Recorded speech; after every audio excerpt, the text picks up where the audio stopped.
Hello? Is this thing on? Okay.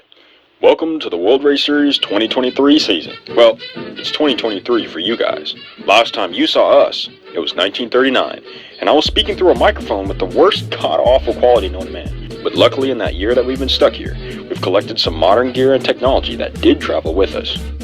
So it does appear that we have slipped back in time. This broadcast is coming to you from 80 years in the past, and we don't exactly know how to get back. But a few of our drivers and crew members, who might I add are a lot smarter than me, have theorized that we traveled back in time due to the kinetic energy generated by the Formula X cars on track at Daytona, which somehow interrupted the continuous flow of space and time. So, we believe with enough kinetic energy generated, we could potentially spring back to the future. It's only a hunch, but it's a good hunch. After all, the last thing we were doing before we jumped was racing. So without further ado, we begin our first event of World Race Series 2023 from 1940, and it's also from the exact point that we entered the past, Nürburgring, Germany. Now, for obvious reasons, this is a very unfortunate place to end up in this particular point in time and space, and it was very difficult to get all of our drivers back here after they fled Germany over the past year, but we're going to make the best out of it.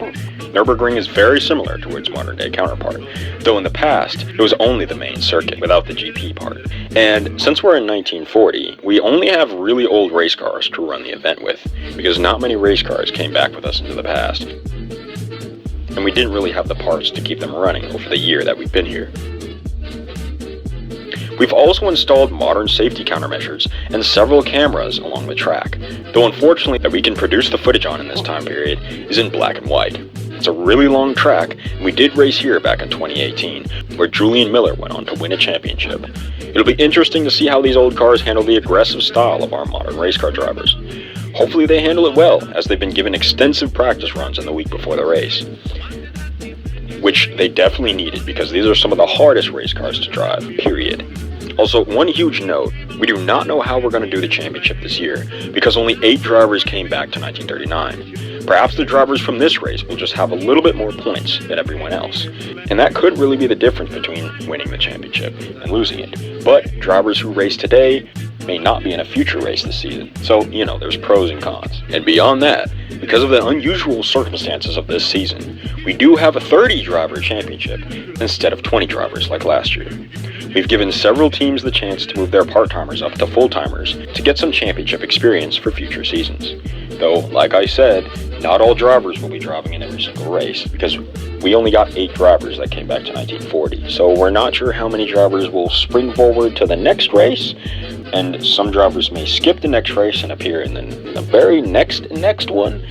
It's unclear as to what will happen, but there will be 30 drivers that are eligible to win the championship, even though some full-time drivers probably will end up with less points than some part-timers. Now that that's out of the way, let's go over the drivers for today's race. First up, we have Warfare starting on the pole. She drives an exceptionally fast Maserati. This is fitting as she escaped Germany to Spain by pretending she was a Spaniard. This worked out, and with Germany and Spain's early war truce, she was able to easily come back into Germany. She had a hit-or-miss season last year, as she was one of the most aggressive drivers in 2022. But perhaps she starts this year out with a win. Maciek starts in second, driving an Alfa Romeo. After coming back in time, he escaped to Great Britain with Night Runner, and the two of them joined and trained with the RAF and flew Spitfires in the Battle of Britain. Maciek claimed 5 aerial victories, making him an ace. Night Runner claimed 3. Once they received our letter in the mail to return to Germany, they parachuted out of a British bomber once they knew they were over Nürburgring. For all the Brits know, 2 of their officers went AWOL and possibly defected. Hopefully all that flying and adventuring has prepared Maciek for this race, as he has a legitimate shot at winning it, as he won the last regular season race that we had last year, which was at Imola, and he's shown a lot of prowess and skill driving open-wheel cars. Next up is Crispy, starting in 3rd. Crispy had a very impressive 3rd place points finish last year, as well as a dazzling performance in the Daytona Special. Perhaps they can finally grab their first championship this year. Crispy says they escaped to the east and spent the past year wandering the deserts of Mongolia with a Bankar dog companion. Unfortunately, in this current time and place, that's not the greatest place to be either, and apparently they had to help the Chinese fight the Japanese to escape. We had to work very hard to smuggle them out of there, but we did, and Crispy is the sole representative of Sunset Motorsports today. Hopefully if we manage to jump back to the present, the bank car dog will go with Crispy. Next up is High Cholesterol, driving a similar car to the one she rocked back in 2021. Hopefully she does better than her pitiful performance that season though. But after all, she is trending up, as she was the winner of feature number 1 at the Daytona Special, grabbing the second win of her career. She was luckily able to stay in Germany, as she was able to fake and be accepted as a German. She was able to make a living and survived by learning German and becoming a barmaid in Berlin. Supporting her is one of the Wolf Club team member owners, Crucifix. She's driving a beautiful blue Bugatti, reminiscent of the one she drove at Laguna Seca in 2016. Crucifix became a seamstress in Berlin, living with High Cholesterol the entire time. She had a disappointing season last year, but perhaps she can turn it around this year with a good start in this race. A big hopeful in this race that was surprisingly slow in qualifying was Lucky Tito, starting 6th in a fendered Alfa Romeo. He was fast in practice but had a bad run in qualifying, so look out for him. He was last year's champion, and he can drive pretty much anything and make it fast. So he's a real threat to win today, and win back-to-back championships, and technically 3 championships in a row if he grabs it this year. Plus, these lightweight cars are right in his wheelhouse. We don't know where Tito spent the last year in 1939, but he just showed up here last week without us sending anything. Curious. Driving the oldest car here today is the President, starting 7th. He was fiercely competitive early last season before falling off. I can't wait to see how he does this season. He did win the Daytona Special Championship last year though. He escaped to Great Britain with Knight Runner and Matt Jack, but instead of the RAF, he became part of the Royal Army. In Dunkirk, President was just barely smuggled out. Him, Knight Runner, and Wayfarer represent Legend Racing today. And on the topic of Knight Runner, he drives an Auto Union Audi, continuing his prototype racing affinity with Audi. He had some good runs last year, but he hasn't won in 3 seasons, and he's hungry. Hopefully, that high flying over Britain taught him some things. And another thing to note, it's also Knight Runner's very first regular season race, driving for Legend Racing. As we reported last year, he left Wisconsin Motorsports for Legend Racing. As of now, he maintains relations with Wisconsin Motorsports, but is trying to make a name for himself as a Legend Racing driver. So we'll have to see how he does.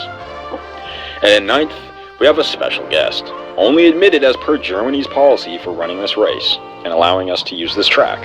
It's Richard Schulz-Kosens, a driver for Germany. He starts at the rear since he's a part-time driver and not a part of the championship, so he did not get to qualify in. And he's driving a Mercedes race car. We've actually seen him before. In fact, he won at Maple Valley back in 2018 and was banned from the series after he realized he was a time-traveling Nazi. How he ended up in the future before we time-traveled back to the past is beyond me, but we believe there's something more going on here either way. He actually, as all World Race Series winners are put into the Hall of Fame, he was actually removed. He's actually one of only 2 drivers to be removed from the Hall of Fame, the other one being Dauber. But yeah, either way, there's definitely something more going on here. I mean, what's the chances we end up in 1939 of all years when we time traveled? But anyways though, that's all the drivers for today's race, so without further ado, let's begin the very first race of the 1940 World Race Series season. Let's go. Oh, and one more thing to mention before we start up. The bonus point condition for today is passing. For each pass made on the racetrack, drivers get 10 points. So drivers at the back, technically, may end up with more points than drivers that are going for the win. But they're going to have to work for it. And now, all the cars are oiled up and greased, and they're ready to go racing in 1940. Richard Schulz-Kosens already picking up a spot, passing Knight Runner for 8th. Wayfarer leads the race. And here's, oh, something's happening! Wayfarer off the track into the wall! And Crispy and High Cholesterol! As they say, crashes breed crashes. Matt Jack assumes the lead. Whoa! Everybody's going wild, swerving to miss the cars rejoining the track. Wayfarer's falling. Crispy and HC are getting passed left and right. Kosens overshoots the next corner, and he gathers it up. Doesn't even lose a spot. Knight Runner gets past Crispy and is now up 2 positions. Matt Jack leads the race. So far he's off to a great start right where he left off at Imola.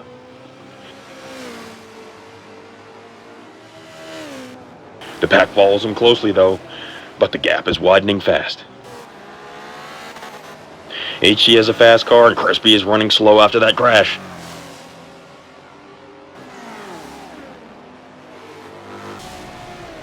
HG's got to run. And she inched right by Crispy for a pass, but has to get out of it. Both drivers technically advanced their position, even if it was just for a brief moment. She still wants to pass, though. She's looking for any weakness to exploit.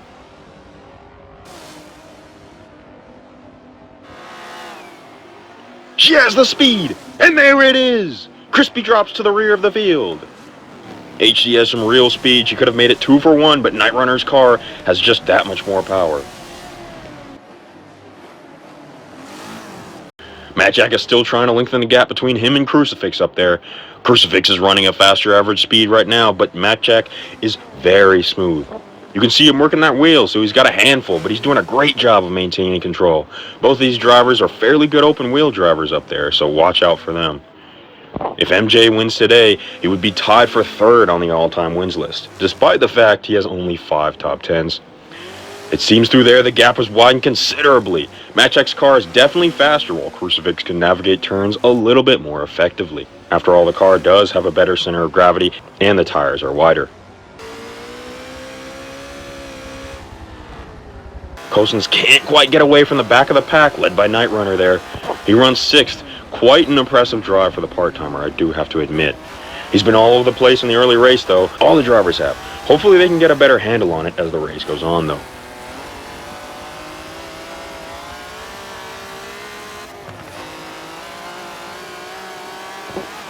Up ahead, Cousins chases Woodie in 5th. And behind them, Crispy goes for a dive on HC, but it doesn't work. Crispy has successfully battled back to stay with HC, and I don't think they want to go quietly today.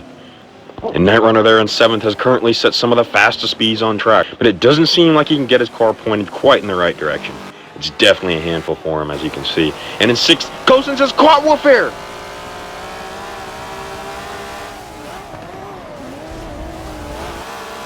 Oh, he had to lift there. But there's some turns coming up. Can he do it? He goes inside. Not quite. Not quite. Doesn't make the pass there. Doesn't inch ahead. But there's a speed section coming up. But he gets loose. Shaves some speed. He dives to the inside. And he's up the racetrack. Can Woodie pass him back? Not quite. So close. And there it is. Cousins has the position.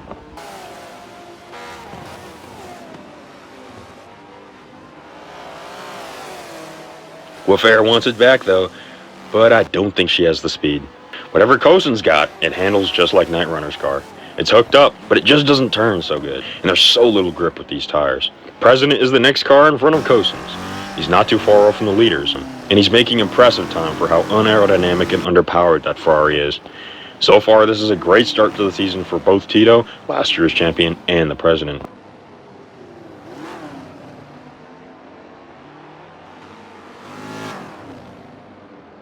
Matt Jack still leads up there. His gap is widened and lengthened during the race so far, but Crucifix still looms right behind him.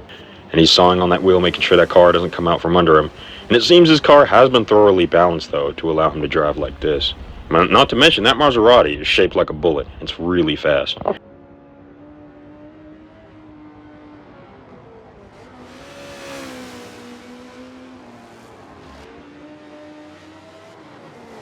But Crucifix is fast too, but through the straight she loses him.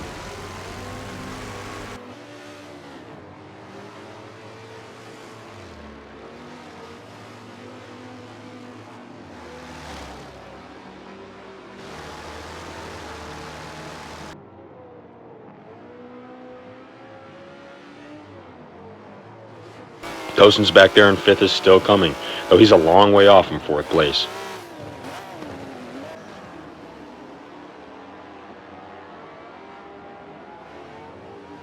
You can't even see Cousins behind President.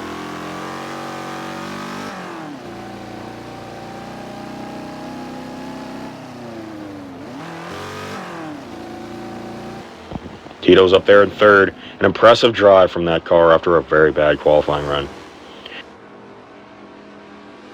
And now the drivers arrive at the uber long straightaway. Matt Jack established a huge gap on Crucifix here.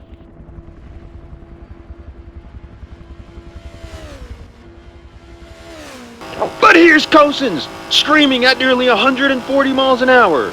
Meanwhile, Night Runner successfully passed Wolf for 6th.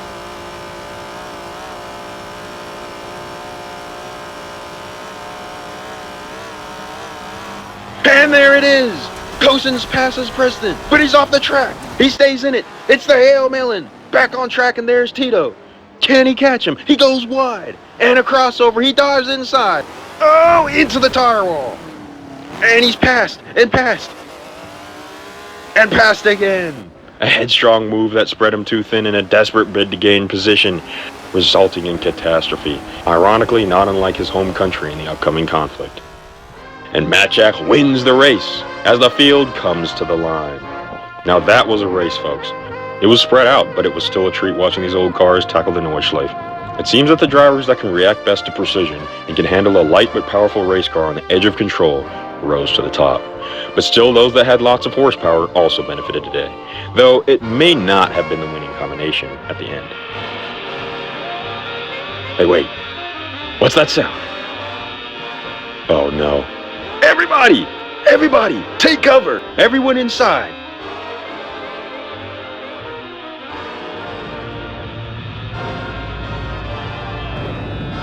Wait. I feel a little tingly. I felt this before. Oh.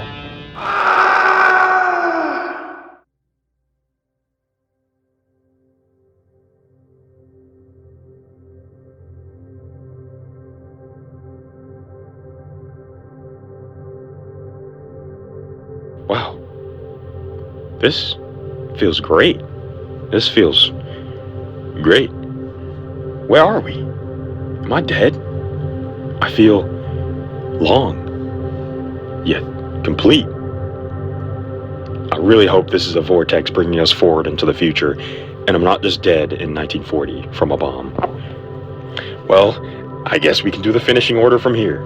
So as you can see, Matt Jack grabs his 3rd career victory. He's now tied with 5 other drivers with 3 wins apiece. That's actually impressive though, because he only has 6 top 10s, meaning half of them are wins.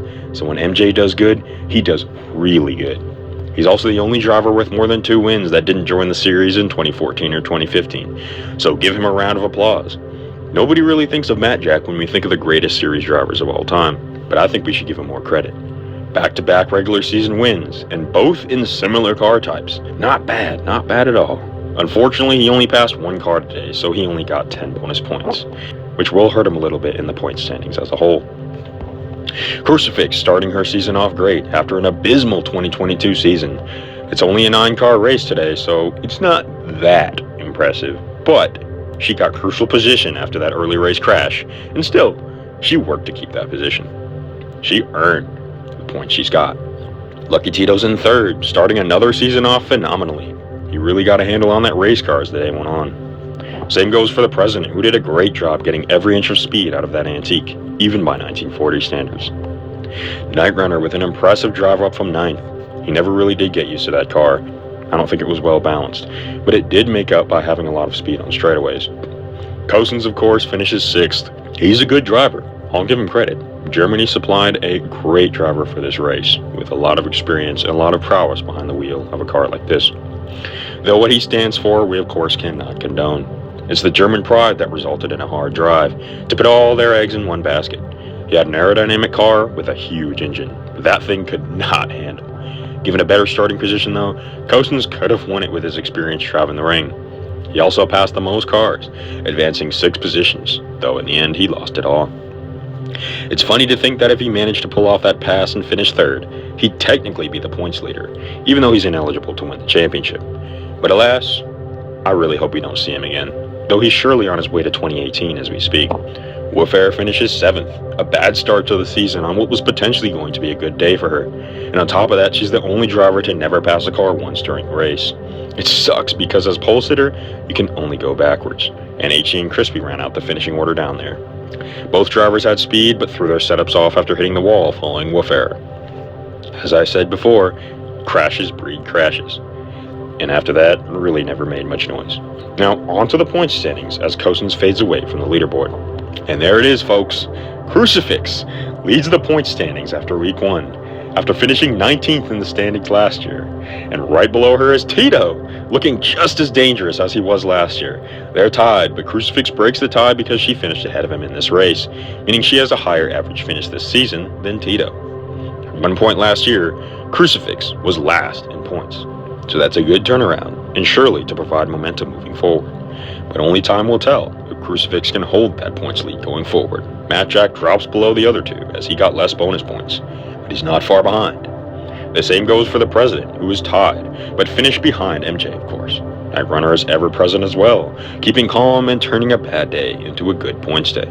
And now we get to HC, who is 50 points behind the next driver, and Woofair, who is still ahead of Crispy, all due to finish position. These drivers don't have much points, but honestly it's okay. Think of this race as a bonus points round, because there was only 9 drivers. It'll heat up a lot after race number 2. And now, for the full point standings, including all drivers that did not get sent back to 1940 that are running this year as full-timers. Of course, the Owl, 2-time winner last year, is back. Bandit, Effervescent Wish, aka Switchback, is back again on Comet. Matzo, and then Cannon Carl is still surprisingly full-time with Midnight. Big Willie, Big Ed, Sheepster, and Ink back again.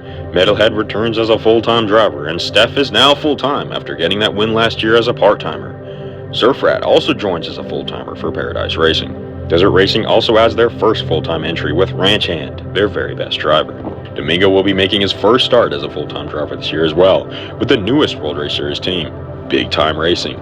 This team will reportedly be a satellite team for Midnight Motorsports, and the only reason it was created was to give Domingo a shot at full-time competition, while Midnight is now at the limit of 4 full-time drivers, as Wavy J steps up to the plate and fills the spot taken by EJ the DJ last year. Wavy J gets the spot on Midnight's roster since he's been in the World Race Series for longer than Domingo. Deadshot also grabs a spot on Midnight Motorsports' full-time roster, finally getting a chance to drive full-time in the modern point system era of the World Race Series. Arpegia, the Rocket, Ethan, and the Hippie get a chance to run full-time this year as well. Calculator Cam finally gets a chance to run full-time and moves from Legend to Sunset Motorsports. Just like Big Time and Midnight, Sunset is a partner organization of Legend. For all intents and purposes, they are separate organizations with different leadership and ways of doing things, but these satellite and partner organizations share resources, setups, strategies, and money. But once again, they are separate entities. They compete separately in the Owners' Championship. Lucky Tito Incorporated is also considered a close affiliate of Legend as well. The same goes for Wolf Club in Wisconsin Motorsports, though they're more loosely affiliated. Also, Paradise Racing is a satellite team of Comet. With Cam moving to Sunset, for the first time, the team now has a full 4-driver roster, with Crispy as their heavy hitter, Sheepster still being competitive, and Ink showing a lot of potential. I think Sunset's on the up and up this year, even though they've had a bad start in this race. Meanwhile, the last full-time entry this year is also the only rookie running full-time this year. It's Enderman, a tall, intimidating individual who's been given a fitting nickname. He's also Express Racing's first full-time entry. It's weird how they didn't go with number 1 Stunna or Lucia, though I do believe both of those drivers are scaling back their racing efforts, and Lucia in particular, we've not heard anything from since then. Express Racing has also had rumors of shutting down if this year does not go great, because of worsening relations between the team and the World Race Series. Enderman this year is very much like our Rookie of the Year in 2022, EJ the DJ, as I mentioned before. Though he was promptly fired from Midnight Motorsports last year, and has not been seen on track since. Hopefully Enderman can grab Rookie of the Year this year, but because of the weird circumstances this season, he may actually be pressured by part-time drivers for Rookie of the Year, who by the way, are 100% eligible for the award, unlike most racing series. And that concludes the full roster for this year's season, a stacked list. Some of the best names in... Oh wait, I feel something again! Oh! Well, it's 1 for the money, 2 for the show, 3 to get ready. Now go, cat, go, but don't you. Oh man. Wait, where are we now? Hey, my boy. Hey, my boy. What year is it? Oh, am I calling boy? Oh gosh, just tell me the year. 1959? Here we go again.